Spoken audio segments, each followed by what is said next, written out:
They know the money is coming to go. So what? What's going on, ladies and gentlemen? This is Tony once again. I'm back with another video. This time I was actually requested to speak on something, so I'm going to speak on it. Someone asked me, so of course that is what I will do. So once again, I want you to go ahead and subscribe, like, comment. We're going to get into it today. What they asked me to speak on, I had an inbox that said speak on, social media and how you think that it's changed, not only just the black community, but society overall, who's benefited, who's lost.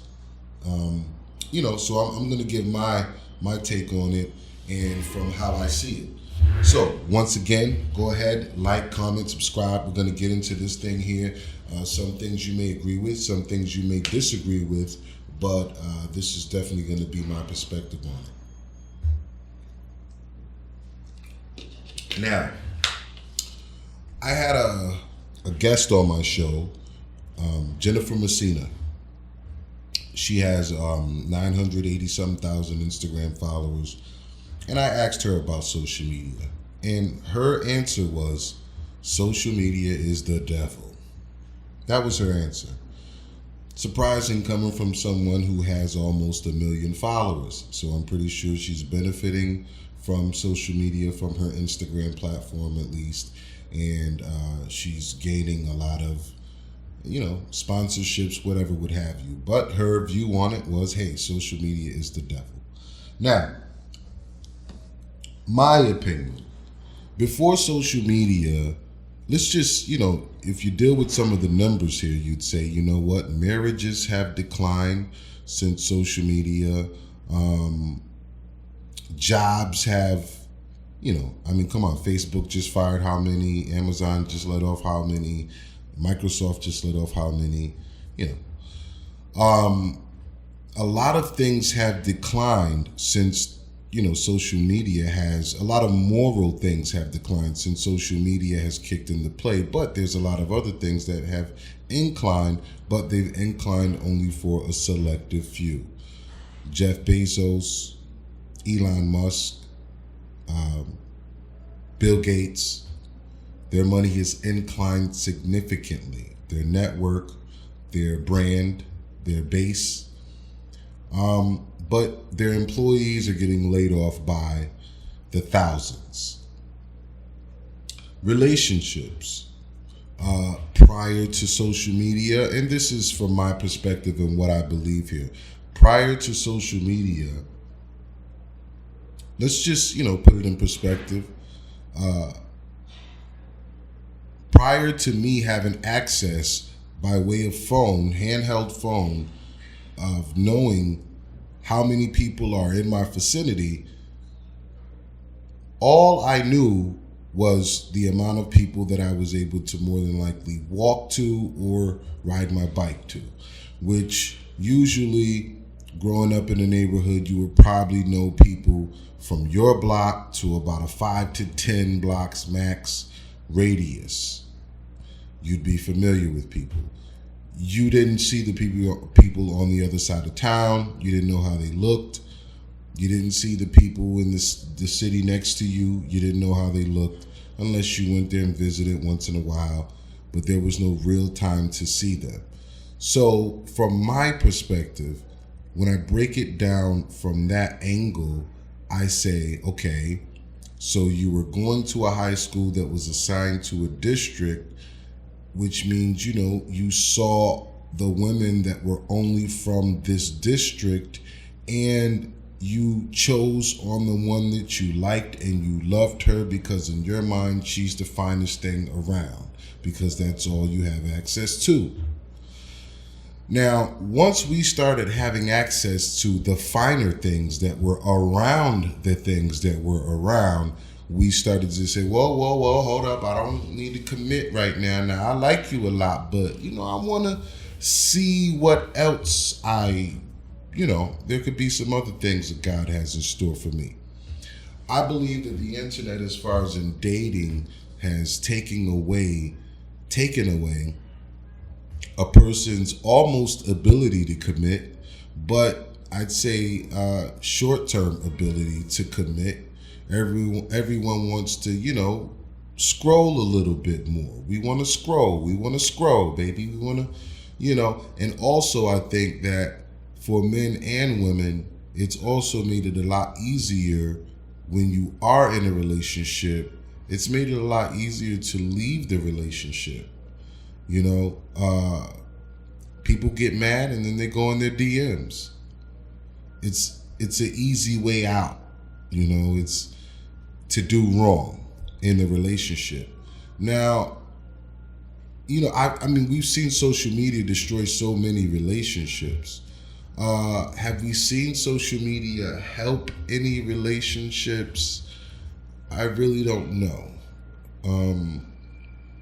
I'm pretty sure there's some out there. But once again, now that's from a relationship point of view. But now let's talk monetarily. For the black community, monetarily, I believe that we're making money off of social media, but I still think we're the bottom. We're making the least of the money off of social media. Why do I say that? Because we're not the creators of it. We're not the curators of it. We have no say-so in regards to what goes up front in the explore page, and because that's where the dollars are, who is able to place, people up front, push their brand up front in front of millions of people. That's where the power is in social media in regards to money. We get our little sponsors once we become popular from a hit song. We get our little sponsors, but we're not Zuckerberg. You don't have any black Mark Zuckerbergs going on. You have quite a tons of white Zuckerbergs going on. I mean, not to the scale or the degree as big as Zuckerberg, but people forget about McAfee. He was huge. You got Jeff Bezos. I don't know if he's designing or whatever, but hey, he's in high tech. He's getting money like that. You got Elon Musk. You got Bill Gates. And then it's tons more of them, man. And I believe that in social media, where I believe that black people are losing is because we don't want to code. We don't want to create. We want to just sit there and play on their shit all day long. We want to just scroll on their shit instead of learning how their scroll works. I remember sitting myself down for about maybe 6 months. I was into watching YouTube videos and coding. I actually coded like 3 little apps that I ended up placing on Google Play and everything, but I didn't renew the subscription. But I tried to get my daughter into it, and I'm like, look, this is where we need to be, okay? This is where we need to be. This is in high demand right here. And also, this allows you to create and manifest your own reality in their world, because what is their world right now? Their world is social media and apps and app building. That's their whole shit is based on that right now as we speak. Everything's about the phone, going to the app. Hey, what's on your mind? Let me tell you what's on my mind. So I'm telling my daughter, look, this is what you need. And they don't, no, they don't want to do that. They rather sit there and play on the app all day long. And I think that's where black people fail in the social media financial realm. We want to play on the app all day long and fight on the app and argue on the app and post our family personal shit on the app, but we don't want to develop an app. We don't want to take time to say, you know what, let me go and structure a creative thought that I've had for the last 10 years and put that shit on an app and go and spend money on marketing it and make people get up here and start pushing it. I don't know if we're just lazy, or if we don't believe in ourselves, or if we're just meant to follow other people. But from the social media standpoint of view, if we're talking finances, then I see that black people are losing there. We're like the bottom, okay? Because we don't create a damn thing and we follow the trends. We make money off of it, but they can shut us down at any time when we're making money as well. Look at Boosie, Guy had about 7 million Instagram followers, and Zuckerberg just came through, shut him down. Okay, had to cut his finances in, more than half. So,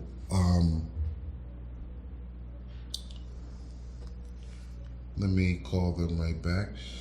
But we're not making any real money off of social media, black people, because we're followers of whatever they say is hot. I mean, for goodness sake, right now you have Kim Kardashian as the, I don't know, the standard of how black women should look.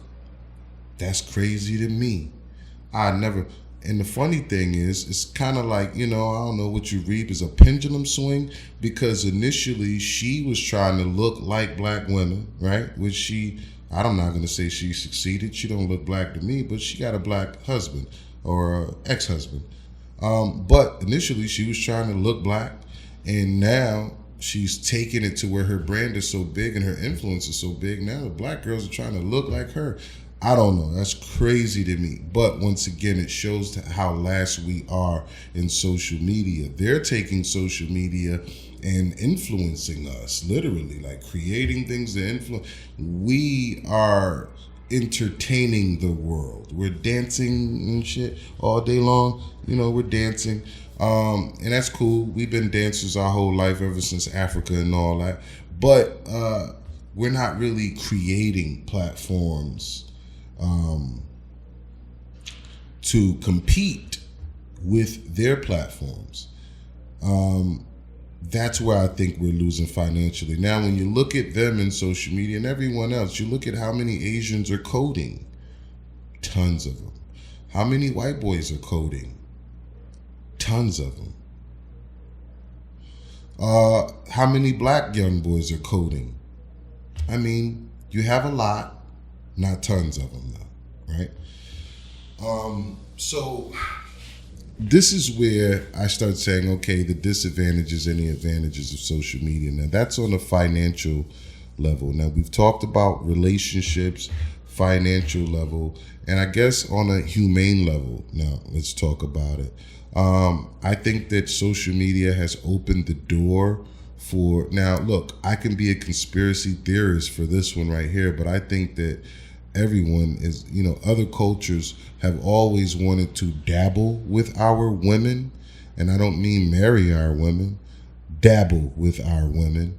And I think social media gave them the open window to dabble with our women as they so chooses, please, and that's just one main negative for me.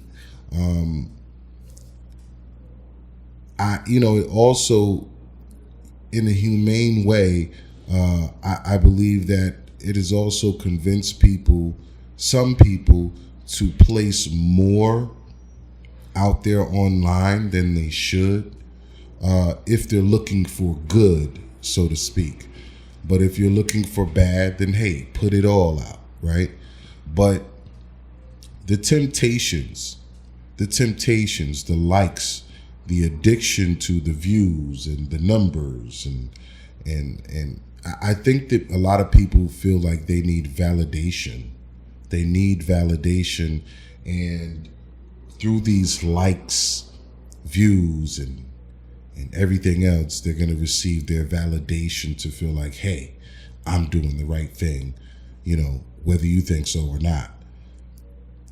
I think sometimes social media pushes people off of the edge, because you can have someone in your family telling you what they feel about something, and they feel like, hey, man, you know what, I think, you shouldn't do that. I think you blah, blah, blah, or whatever it is. But then you can have 1,000 likes on social media saying, we like it. And it could cloud your judgment and misconstrue you thinking, well, that must be the right thing to do because that's what the people are saying. But you have to remember, man, you don't know these people, and these people don't know you, and nor do these people care what the outcome of your life is going to be. Actually, the more entertaining the outcome is, the better for these people. And the more entertaining the outcome, probably the less where your life should be, you know? An entertaining outcome is not a progressive outcome. It's not a financially advantaged outcome. It's usually R. Kelly has an entertaining outcome. You get what I'm saying? Tory Lanez, entertaining outcome. Michael Jackson, rest his soul, entertaining outcome. You want an outcome that's mainly based on great finances and great structure for progression, not entertaining. So it's in social media with the humane part of it. I see that most people have actually, I don't like to use the term sold their soul, but willing to do almost anything in order to progress on social media. For me, that's crazy. That's completely crazy. The good thing about the humane side of it, though, because we're going to speak both of them, it has allowed people with good hearts and good intentions to connect with people on the other side of the world and to make things happen fast versus slower. Give you an example. The earthquake in Syria recently. When the earthquake happened, 30,000 people plus, and condolences to them during this time. But help from America and other countries were on the way immediately. Websites were set up, phone calls were set up for donations to start coming in immediately. People were able to, in real time, send in donations and charitable advances in order to help get these people out of this situation a lot faster had we not had social media. So, for me, social media can be used as a good and or a bad thing. I just think that unfortunately for African Americans, we're not and I'm not going to say, we're using it for bad. No, there's a lot of good we use it for. Athletes, people with talent coming up. I follow the drummer dude, Timothy, but I just think that we're not using it to our highest potential as other cultures are.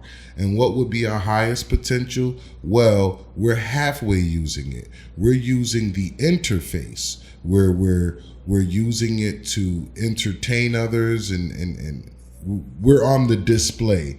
The other half of it is using our brains to create an interface, to say, let me put my idea on this phone display. So people are now looking at my app, my idea. That part, right, is where I say we're just using it halfway as a people. Other cultures are using it fully. Sometimes when you walk into Starbucks and you see that white boy over there on the, or that Asian boy over there on his computer typing like that right there, he's probably over there coding something. Okay, there's a lot of them coding in Starbucks and hacking shit and using the Wi-Fi to do things to people's phones. But social media can be a help or a hurt depending on how you use it. I think that, it's unfortunately Black people have yet to take it and use it to our highest advantage. When voices like Minister Farrakhan can be completely blocked off of social media and we can't do nothing about it, whether you agree with the man or not in regards to his religion, culture, belief system, the core of what you should look at is this is a Black man who has been fighting for the empowerment of Black people for over 50 years now, who put 1 million Black men to 1 million, over 1 million together with no incidents, who has done nothing but spoken highly of the ability of Black people, families, and by looking at his structure that he has been successful at converting black people from the streets to successful families and things of that nature, regardless of what you believe of his religion. Okay? This is what he does. So for him to get banned off of social media and we can't do nothing about it, for me, it shows that we will never be allowed to have a leader unless we created our own social media. Because whenever a true leader comes through for us that leads by an example, they're going to call it hate speech or hate something. They're going to label it. Because you have to always remember, whosoever creates the app still has to focus on business, which is consumers. And when a leader comes through with such power as a Farrakhan, he has the ability to convert you from a consumer of that app or that product to a non-consumer of that app or that product. And watching him put 1 million black men together, obviously, he has the ability to say, hey, we can do that ourselves instead of being on their shit all day and night. And they cut him off before he had a chance to even start going there with it. I think that social media, once again, there's so many positives about it. There's so many negatives about it. I think that as black people, we just don't enjoy the other side of what social media is about. We just enjoy the front, the entertainment, the commenting, all of that. As time progresses, though, I believe that future generations from our culture will enjoy more building apps. Like these babies right now that love to play with the phones, they're going to want to build the phone by the time they get, you got AI and all of this stuff coming up. So it's going to make it a lot easier for them to build what they want to build as well. But that's hopefully the advancement in which we are going towards, and that's where I feel like we should be going. Overall, social media has been a great networking tool for everyone, regardless of culture, age, whatever. But also, another hurting thing about social media is it's made it easier for predators, to contact kids and through chat sites and stuff.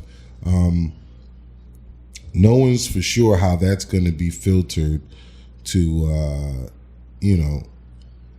to tone that down, hopefully stop it completely. But that's also a high negative about, social media, because people can get up there and be who they want to be. And usually that's what people do. And you have a lot of catfishing and people putting up pictures that are not them, people lying about their ages, lying about every damn thing.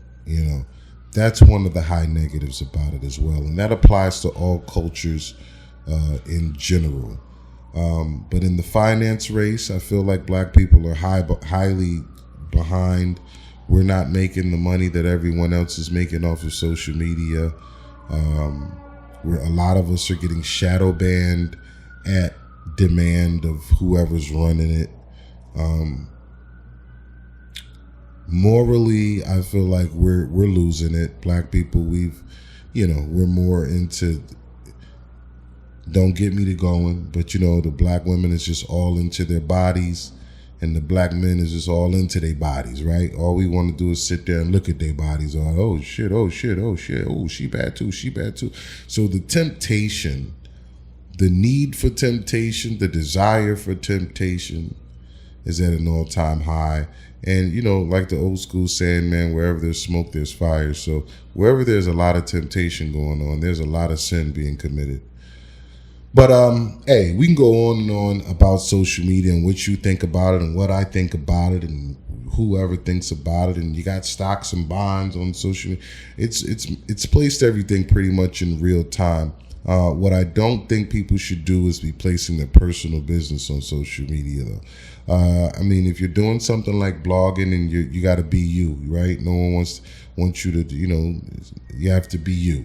But if you're just typing on Facebook or some shit like that, it's not good to sit there and put how you feel about your family if you and your family's going through something, or to record fights when people are in their vulnerable. Now, I recorded some fights when I was younger. I did. Made money off of it too.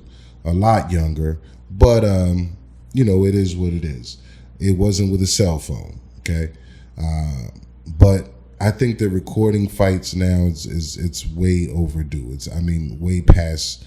We're like, we should be done with that. Or recording a fight, not recording a fight. Okay, a fight can be entertaining, but recording people in vulnerable positions and not doing nothing. That's what I'm talking about. Okay, a car rolls over and people inside are screaming, and you're sitting there recording, instead of putting your phone away and running down there to see if you can save a life, if not all the lives. That's what I'm talking about. Recording people when they're in vulnerable positions and we could help them. That shit is out of control. But anyway, once again, I don't want to keep. We can go on and on and on about social media, right? The powers of social media, the losses of social media, blah blah blah blah blah.